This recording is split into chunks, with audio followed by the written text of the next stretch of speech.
So my very special guest is an artist behind one of my favourite albums of the year. It is Aurora. How are you? I'm lovely, and you? I'm good. It's good to see you. An interesting title for the album, which I've got to ask you about first. All My Demons Greeting Me as a Friend. It's almost like turning negative into positive, isn't it? Yeah, it is. And the most wonderful thing I can think about when I'm sad is that the fact that nothing lasts forever. These horrible things or sad things has made you into the person you are now. Every time we experience sadness, we grow because we learn that we can handle it. We just accept that these demons around us and inside of us are just a very natural and almost healthy part of being a human. Then it gets so much easier, and it's kind of like greeting them as your friend, isn't it? Yeah, absolutely. Are you referring to the demons also as bullies from the past, like when you were growing up, or people that put you down? Maybe social media, you've had comments. It can be from people sending you bad energy from the outside, and also from yourself sending you bad energy from the inside. It's so interesting how powerful mind is. Now, you're from Norway. We were talking about where you were born earlier. 3 artists that I just instantly thought of when I thought of Norwegian music. Røyksopp, who I love. Alan Walker, who's doing really well at the moment, the dance producer. Yeah. And Aha, who I adore. Who's your favourite? Not necessarily out of those 3, but who's your favourite Norwegian artist? Well, I love Røyksopp, and they're great guys as well, and they're really good live, which I think it's so much more than a DJ show. Alan Walker, I'm really bad at updating myself in the latest well, you're too busy to listen to music. But I did meet him in an airport. The planes lost our luggage, but it was nice, and he had chewing gum.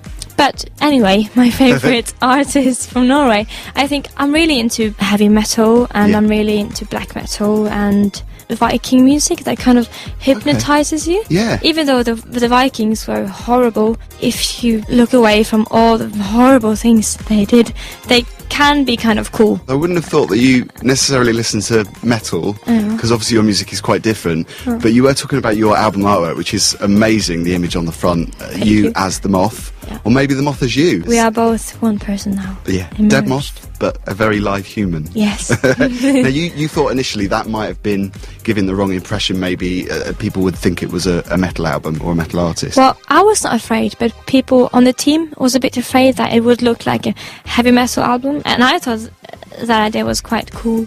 I Went Too Far, the new single, fantastic video for that as well, where you're up a ladder above the ocean in Iceland. You wrote that when you were 9, is that true? Well, most of the song, I wrote the chorus, I remember, on guitar actually, which I could not play. It hurt my fingers so much. But I did write the chorus, like give me some love and hold me tight, which is very easy but very honest. And then I finished the verses, the lyrics on the verses, when I was around 16, I think. I didn't really think that much of it. It felt strange singing about love, because I don't write that many love songs. Yeah. It was never like a song that spoke to me like really clearly. It became so because I remembered the true meaning behind the song, about being too desperately to be loved that you forget yourself and how worthy you are, which happens so many times around us in real life and on social medias. Like, how can anyone else decide how much you are worth? And it's become a real fan favourite, this song, as well, isn't it? All your fans, the warriors and the weirdos. Yeah. That's what you call them. Yeah, I do. I'm not just saying they are warriors and weirdos. Well, I think I know why, because I don't sing in riddles, and I'm not too mysterious about what the song is about. It's quite clear. And I think that speaks to people. Many of my songs sound happy, but they're really sad, and I sing about birds, but it's really about death. I read somewhere recently that you said you sometimes wish you were a fish, but you couldn't read books if you're a fish. So there's a downside to being a fish, obviously. Oh yeah, definitely. I love animals. I love moths. I collect them. But my favourite animal right now is frog. They have such great colours. Life on Mars, you covered this, David Bowie, recently. What did Bowie mean to you? And still, what does he mean to you now?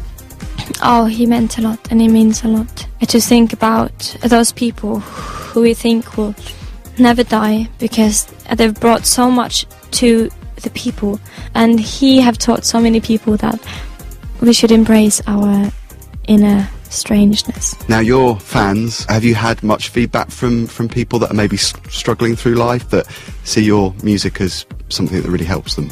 Yeah, I get messages every day from people telling me how much my existence means to them, which is a very strange thing to absorb. It's quite a powerful thing though, isn't it? It's very powerful. Yeah. It's like being important. It's like being a mother. Every time I think I fall down into details which annoys me, it's nice to remember that it has touched people out there and brought people together, because my fans are getting friends, and so many people are so beautiful but they're shy, so they struggle in finding friends and people that can understand them. Was it a struggle for you when you were younger? Because I know that you recently turned 20, so you're not a teenager anymore, so was that a significant part of your life, kind of moving into your 20s? Age doesn't really have never really been a thing for me. It's just a number. It's just a number. And I've always felt much older and also much younger than I am. The contradiction. Oh yeah. I love that.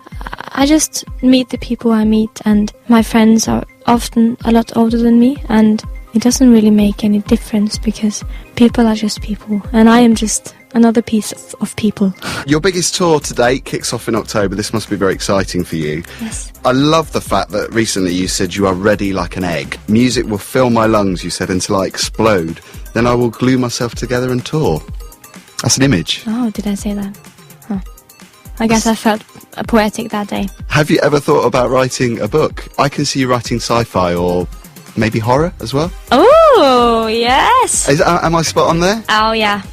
Yeah, definitely. Yes. Like a fantasy, sci-fi, horror. Yeah.